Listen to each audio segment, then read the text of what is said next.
চলে যেতে বলছে চিরকালের জন্য। সত্যি অনুভব, কোনটা আসল, কোনটা তোমার অভিনয়? এই অনুভব যে আমাকে তার স্ত্রীর অধিকারে স্টেজে ডেকে আমাকে তার জীবনের আলো বলে, নাকি এই অনুভব যে নিজেকে অন্ধকারে ঠেলে নিয়ে যাচ্ছে, এক অদ্ভুত খেলায় মেতে উঠেছে সে? উত্তর দাও, আমার দিকে তাকাও, তুমি আমাকে উত্তরটা দাও অনুভব। আমি তোমার উত্তরের অপেক্ষায় আছি। বলো না, কোনজন সত্যি আর কোনটা মিথ্যে? তোমার এই সাফল্যটাই দিয়া মেনে নিতে পারছে না, তাই ও এত কিছু করে বেড়াচ্ছে। অনুভব, তোমাকে প্র্যাকটিস করতে হবে, আবার প্র্যাকটিস করতে হবে তোমায়। আমার জন্য নয়, নিজের জন্য নয়,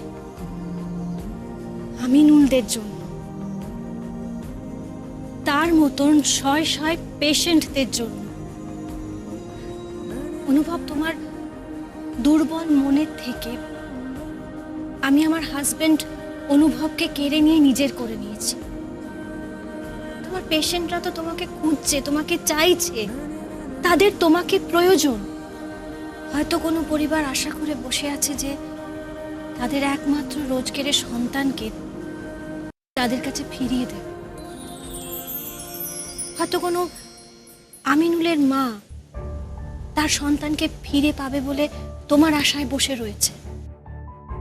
আবার হয়তো কোনো হবু মা এই আশায় বসে রয়েছে যে তার সন্তানের বাবাকে তুমি তাদের কাছে ফিরিয়ে দেবে। তোমার অনেক অনেক দায়িত্ব। এইভাবে নিরাশার অন্ধকারে ডুবে যাবার বিলাসিতা তোমার জন্য নয়। তুমি আমাকে এই দুটো হাত দিয়ে না বারবার ঠেলে দিও না। আমার এই হাত দুটো তোমার হাত দুটোর মধ্যে শক্ত করে ধরে থাকো। আমি তোমাকে ছেড়ে কোথাও যেতে চাই না।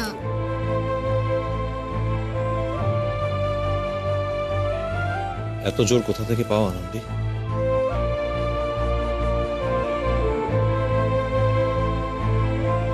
বলে দেব? হ্যাঁ, আমি জানতে চাই। ভালোবাসার জন্য। কেন ভালোবাসো আমাকে? বাসি, ব্যাস।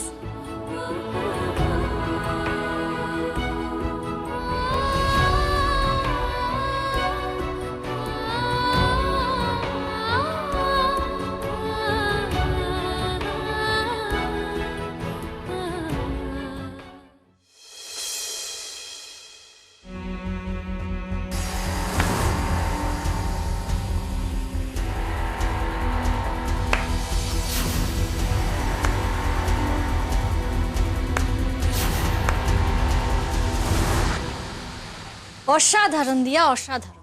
অসাধারণ বক্তৃতা দেওয়ার ক্ষমতা রাখেন আপনি। সকলকে মন্ত্রমুগ্ধ করে দেওয়ার দক্ষতা আপনার আছে। আপনি বোধহয় ভুল পেশায় চলে এসেছেন। কথার জালে হয়কে নয়, নয়কে হয় করে দিতে পারে। যতদূর জানি ডাক্তারি পেশায় সেটা সম্ভব না। হয়ে গেছে বক্তৃতা দেওয়া? হয়ে গেলে বেরিয়ে যাও এখান থেকে। চলে যাওয়ার জন্য তো আসেনি। তাই তা কি বলতে তুমি এসেছো এখানে? তোমার ঢুকতেই বা দিল কে এখানে? আমারও এটাই প্রশ্ন, আপনাকে এখানে কে ঢুকতে দিল? রিয়েলি তুমি জানো না আমাকে কে ঢুকতে দিয়েছে এখানে? তাহলে জেনে নাও। অনুভব, ডক্টর অনুভব মৈত্র। তার সই করা অ্যাপয়েন্টমেন্ট লেটার আছে আমার কাছে। আর যে ডক্টর মৈত্র আপনাকে এই হসপিটালের জন্য অ্যাপয়েন্ট করেছিলেন, আমি তার স্ত্রী। আমাকে এই রুমে আসতে কে বাধা দেবে?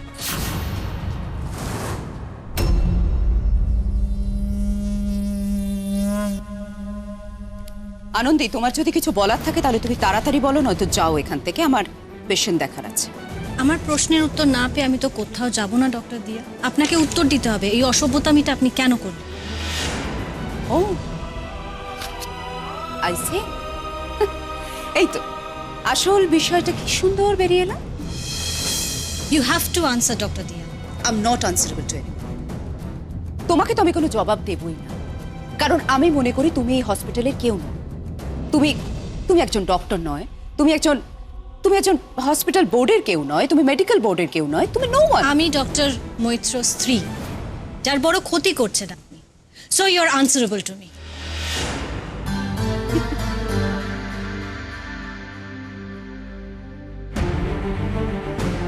আনন্দে আমার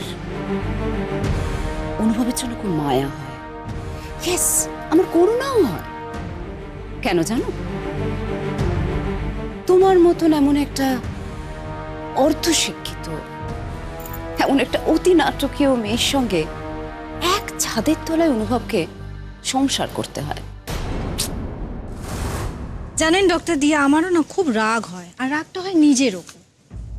মানে সবটা জেনে, এটা জেনে যে আপনার মতন একজন অমানুষ, একজন ইনসেনসিটিভ মানুষ, স্বার্থপর মানুষকে আমি অনুভবের ধারে কাছে কি করে আসতে দিলাম।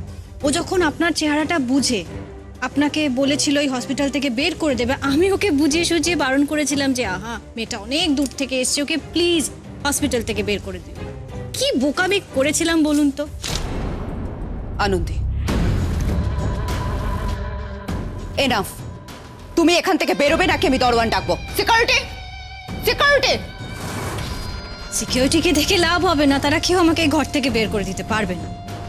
যতক্ষণ না আমি আমার প্রশ্নের উত্তর পাচ্ছি ততক্ষণ যাব না। আমাকে তো জানতে হবে আপনি আমার স্বামীর এত বড় ক্ষতি কেন করছেন, আপনার মতলবটা কি সেটা তো আমাকে জানতে হবে, উদ্দেশ্যটা কি সেটাও জানতে হবে।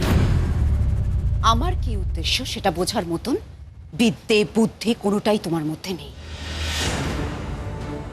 লিসেন, এইসব নাটকে পোনা তুমি এখানে করো না। আমি যেটা করেছি, আমি যা যা বলেছি সব চিকিৎসকদের নৈতিকতার দিক ভেবে করেছি। সেটা কি বস্তু, সেটা তোমার মতন একজন অর্ধশিক্ষিত মানুষের পক্ষে বোঝা সত্যিই সম্ভব নয়। একটা কথা ভেবে আমার খুব অবাক লাগছে, তুমি ঠিক কোন অভিযোগটা আমার বিরুদ্ধে খাড়া করতে চাইছো? আচ্ছা, তুমি এখানে এসেছো আমি অনুভবকে কেন অপমান করেছি তার কৈফিয়ত নেওয়ার জন্য। লিসেন, আমি যা যা করেছি, আমি যা যা বলেছি, প্রত্যেকটা কথা আমি সত্যি কথা বলেছি। আরো একটা কথা,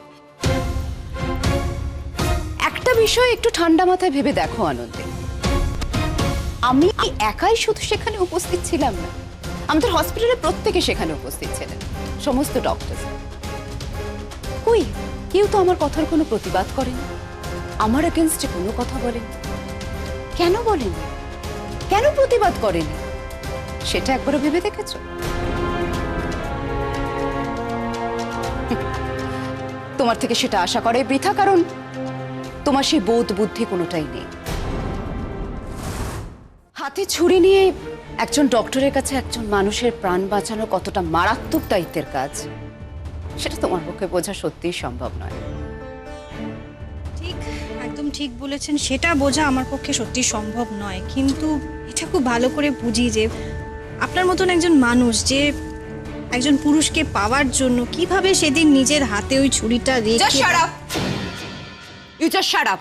এসব কথা তুমি তুলবে না আনন্দী। কেন তুলবো না? 100 বার তুলব। একটা কথা দিয়া মাথায় রাখবেন, আমি ডক্টর নই, আমি অর্ধশিক্ষিত হতে পারি, আমি মাথা মোটা হতে পারি, কিন্তু সবার আগে আমি অনুভবের স্ত্রী। কেউ যদি অনুভবের কোনো ক্ষতি করে আমি তো তাকে ছেড়ে দেব না। আপনি এতদিন ধরে অনুভবের যা যা ক্ষতি করেছেন তার দাম আপনাকে চোকাতে হবে, আর সেটা যাতে হয় আমি সেটা দিই। সিনেমার ডায়লগের মতো শোনাচ্ছে।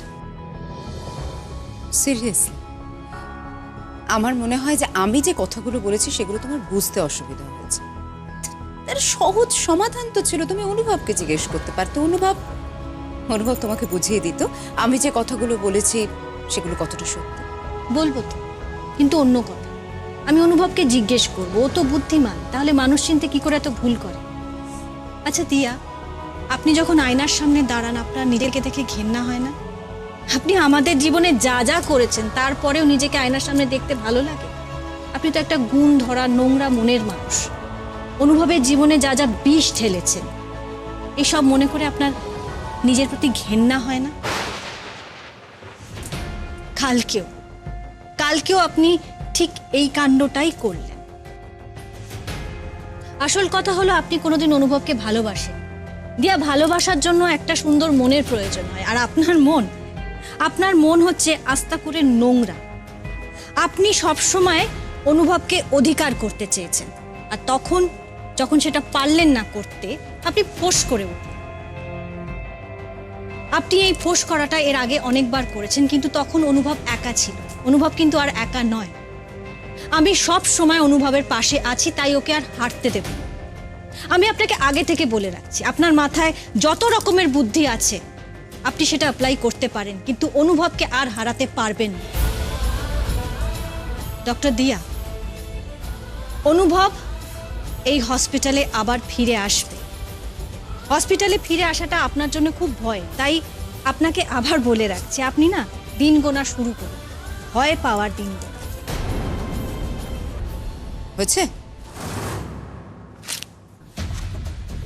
আশা করি সব বলা তোমার কমপ্লিট হয়েছে। আর তোমায় সময় দিতে পারবো না। এবার তুমি এসো, আমার অনেক কাজ আছে। আপনি ভুল করছেন দিয়া, আপনার সঙ্গে সারাটা দিন কাটাবো এরকম দুর্ভাগ্য আমার হয়নি। আমি সারাটা দিন এখানে থাকতেও চাই না।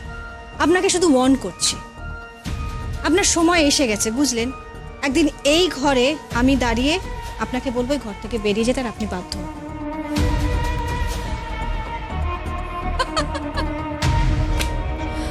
মাই গড, আমি অবাক হয়ে যাচ্ছি তোমার ভবিষ্যৎবাণী শুনে। সত্যি আনন্দ, তোমার এই উল্টোপাল্টা ভবিষ্যৎবাণী শুনে আমার ভীষণ হাসি পাচ্ছে। একটা ভালো কথা বলবো, আসলে তুমি না অনুভবের মতো একজন পঙ্গু, অসহায়, নিষ্কর্মা মানুষের সঙ্গে থাকতে থাকতে না একেবারে তুমি